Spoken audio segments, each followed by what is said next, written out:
السلام علیکم ورحمۃ اللہ وبرکاتہ۔ سبحان اللہ و بحمدہ سبحان اللہ العظیم۔ اللہم صلی علی محمد وعلی آل محمد کما صلیت علی ابراہیم وعلی آل ابراہیم انک حمید مجید۔ اللہم بارک علی محمد وعلی آل محمد کما بارکت علی ابراہیم وعلی آل ابراہیم انک حمید مجید۔ دوستو، آج جمعۃ المبارک کا دن دوبارہ ہماری زندگیوں میں شامل ہوا۔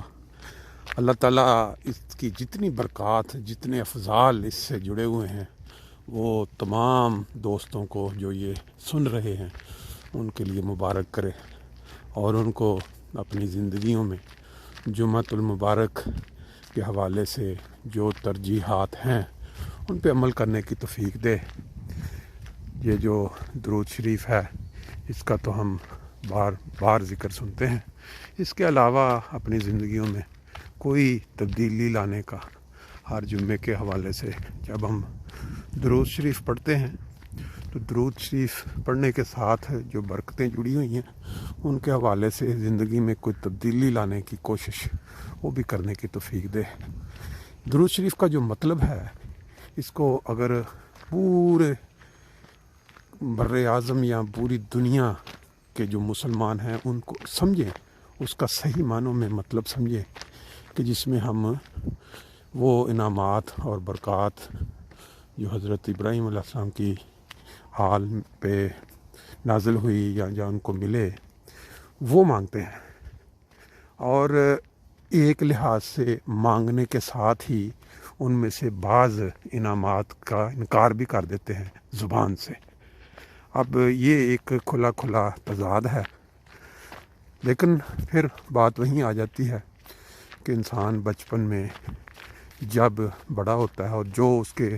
دل و دماغ میں ڈالا جاتا ہے وہی سمجھتا ہے کہ میرے لیے ٹھیک ہے۔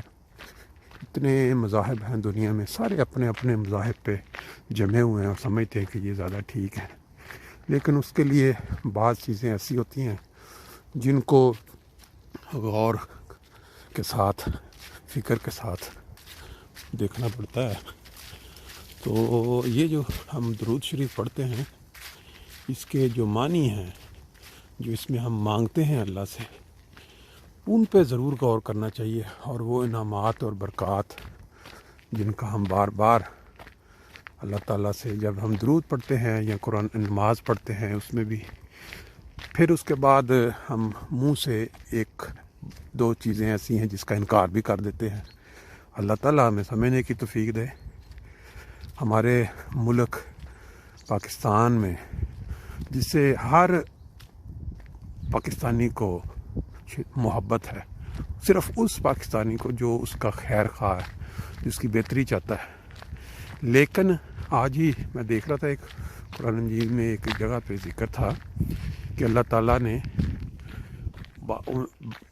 ان لوگوں کو جنہوں نے انکار کیا یا جنہوں نے اس وقت قرآن مجید سامنے ہونے کے باوجود ان کو سور اور بندر بنا دیا۔ اب ایک حدیث ہے رسول پاک صلی اللہ علیہ وسلم کی کہ میری امت میں آخری زمانہ ایک ایسا بھی آئے گا جس میں جو علماء سو، جو کہ دین سکھانے والے ہیں، وہ بندروں اور سوروں کی شکل میں وہ ممبروں پہ بیٹھے نظر آئیں گے۔ تو یہ جو آیت کا ترجمہ ہے سور، یہ بیسیکلی پورا ہوتا ہوا نظر آتا ہے۔ اب اگر اس پہ ہم زیادہ غور کریں تو آپ آج کے دور میں دیکھ لیں، کوئی بھی معاملہ لے لیں جس میں آپ ملک کے اندر کسی معاشرے میں ایک شخص وہ ہوتا ہے جو بگاڑ پیدا کرتا ہے، انتشار پیدا کرتا ہے،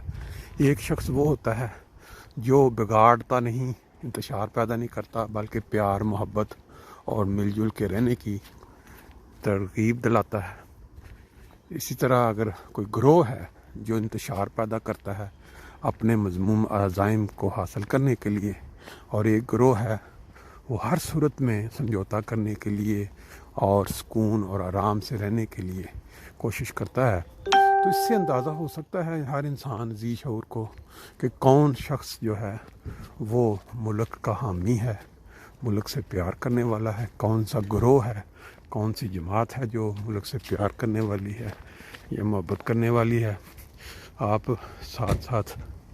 صبح کے جو مناظر فرینکفرٹ کے اندر روزمرہ زندگی کے وہ دیکھ رہے ہیں، اور ساتھ ساتھ ہماری ایک گفتگو چل رہی ہے جمعہ کے حوالے سے، اور ملک کے اندر جو انتشار پھیلانے والے لوگوں کو ڈرا دھمکا کے اپنے عزائم حاصل کرنے والے، اور وہ لوگ جو سکون اور آرام سے مل جل کر رہنے کے حامی ہیں، ان کا آپس میں موازنہ. تو پھر اس میں سے کون سے لوگ ہیں جو قرآن کی اس آیت کے مطابق اترتے ہیں یا حدیث کے مطابق پورے آتے ہیں، یہ فیصلہ کرنا اب سننے والوں کا بنتا ہے.